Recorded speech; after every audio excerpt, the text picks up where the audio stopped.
Hello, everyone, and welcome to another episode of Autism Stories.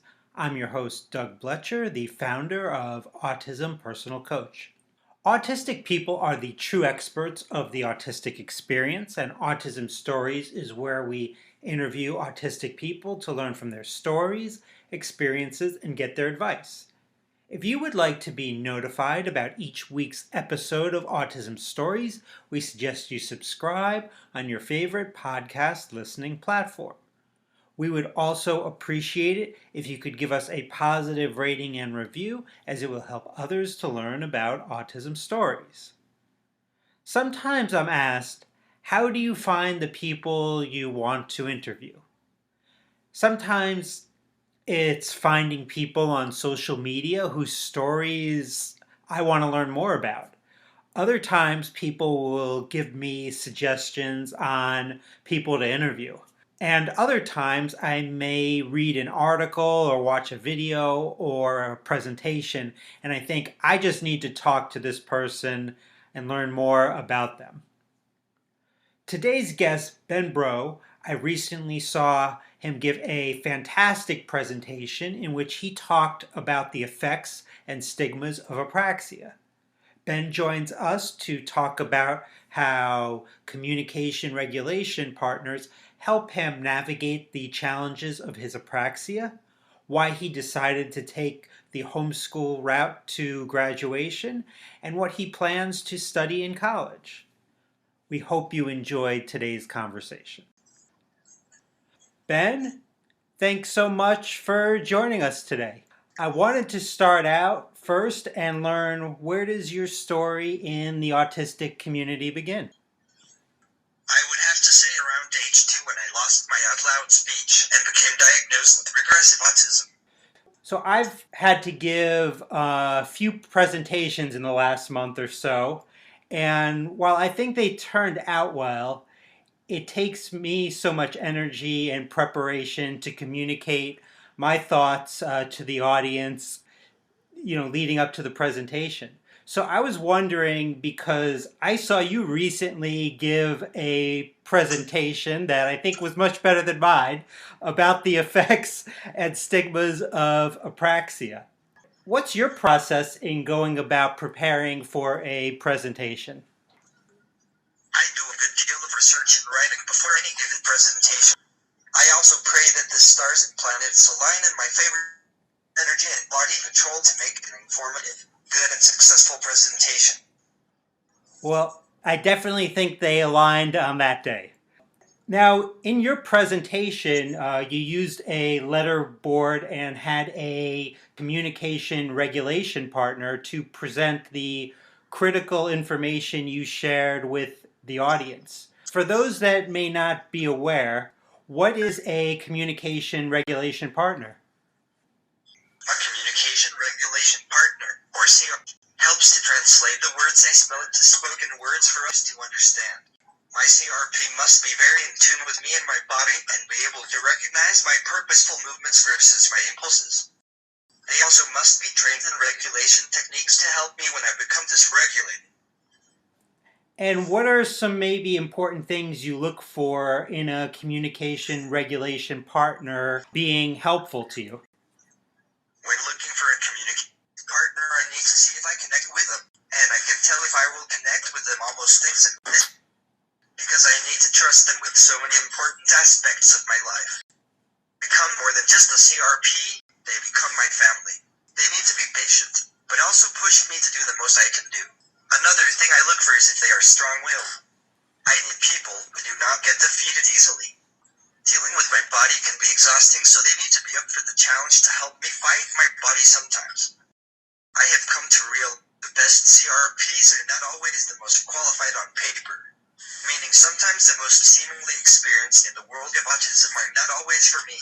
My last 3 CRPs have been dancers, and they have been incredibly helpful with responding to my body. Not only are they good at responding to my body, but they are also patient and can tell when my body is taking control. While being a dancer is not a requirement to become my CRP, I now look for the patience and body understanding that they have. Through the years, female CRPs have also seemed to stick around longer. but that is by no means something I look for, merely a coincidence. Overall, I look for a kind, curious, and energetic person who is willing to work with me and become part of Team Breaux. I think that's really interesting about the dancers. That's something that I wouldn't have even thought of. So, when you aren't involved in your great autistic advocacy work, I would imagine a good amount of your time is spent focused on school as you're currently involved in a homeschool program. What went into your decision to go the homeschool route? After years of trying to work within the system, I moved away from the idea of getting a true academic education through the public school system, and chose instead to pursue a high school diploma through an alternative source. Public school could not optimize my learning, and my hunger for knowledge is too strong. It was hard to walk away from it at the time, but I knew this route would support me best. To anyone else at an educational crossroads, I urge you to pursue what can support you best as an individual, outside of societal standards and definitions of success. I think that's so important. I know for myself and most of the listeners of this podcast, ignoring societal standards could definitely be helpful. So, what are some things that have been helpful to you in the homeschooling program that you're currently in? I get continuous support from both academics to success A2A and Keystone staff regarding both my academic and my autism needs. The classes are done virtually and at your own pace manner, and I have a variety of live Zoom options with both fellow schoolmates and staff. It is a perfect partnership learning situation for someone like me, and I highly recommend other alternative learners look into it. Learning at your own pace. Well, I don't know, understand why it's so hard for our public school districts to not be able to somehow do a better job of facilitating this.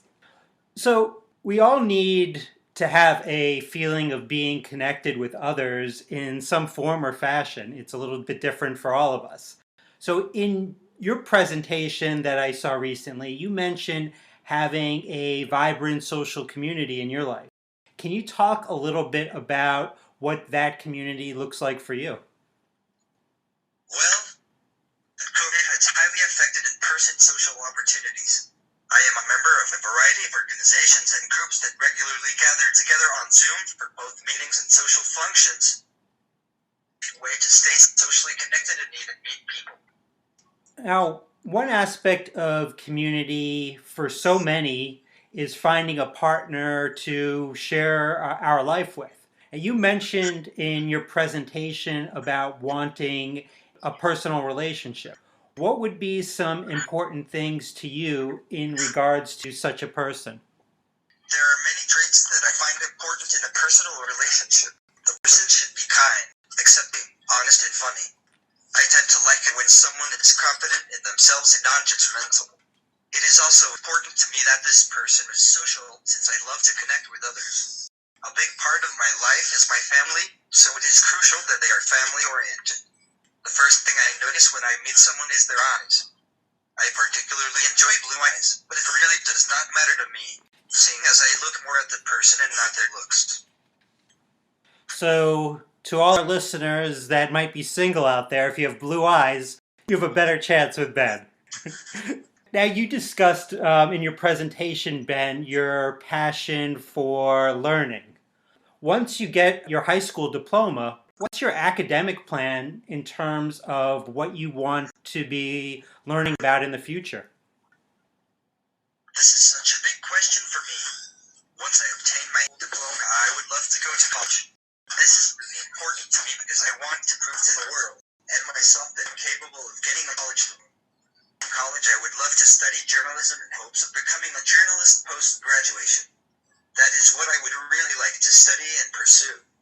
This is important to me because writing is one of my biggest passions, and to be able to study it and have it become my career seems like the perfect scenario. Now, I tend to ask for advice for those of you here on Autism Stories.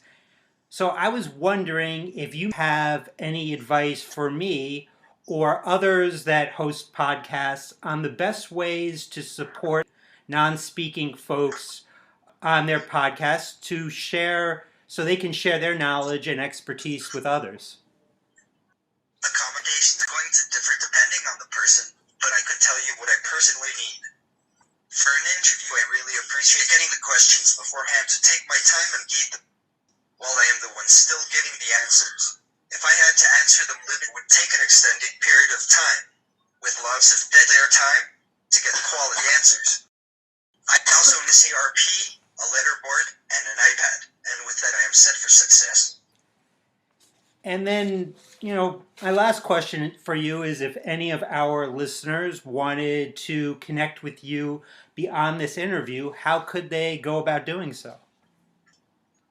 You may connect with me via email at bennonspeakingautistic@gmail.com. You can also connect with me through my public Facebook page, Ben B, my own words, Reflections of a Non-Speaking Autistic. Another way to connect is on Instagram. I can be found at benb.words of the non-speaking. It can sometimes take me some time to get through all of the messages sent to me, but I can try to answer everybody at some point. It just may not be immediately. I welcome and am very interested in receiving any communication about any topic, whether it be personal or about advocacy. So feel free to reach out and send a message to my email. I would really enjoy that and look forward to the possible contacts being made with your listeners, Doug.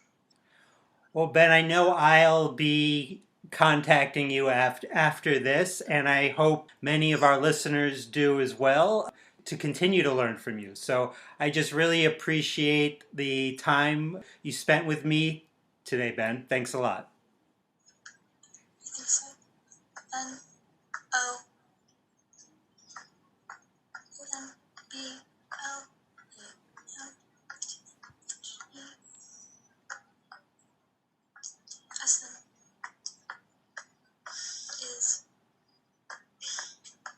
No problem. The pleasure is mine. Thanks so much to Ben for the conversation. To learn more about Ben, check out the link in the podcast description of this episode. Whether you are an autistic person who is non-speaking or speaking, Autism Personal Coach is here for you. You can book a free call with me today to learn how Autism Personal Coach can help support you in your life to get your needs met and your desires fulfilled. A link for the free call can be found in the podcast description of this episode. I hope you enjoyed this episode of Autism Stories, and if you did, if you could tell a friend, foe, or anyone you know about it so they could have the same enjoyable experience as you when listening to Autism Stories, it would very much be appreciated. The next episode of Autism Stories will be our last episode of 2021.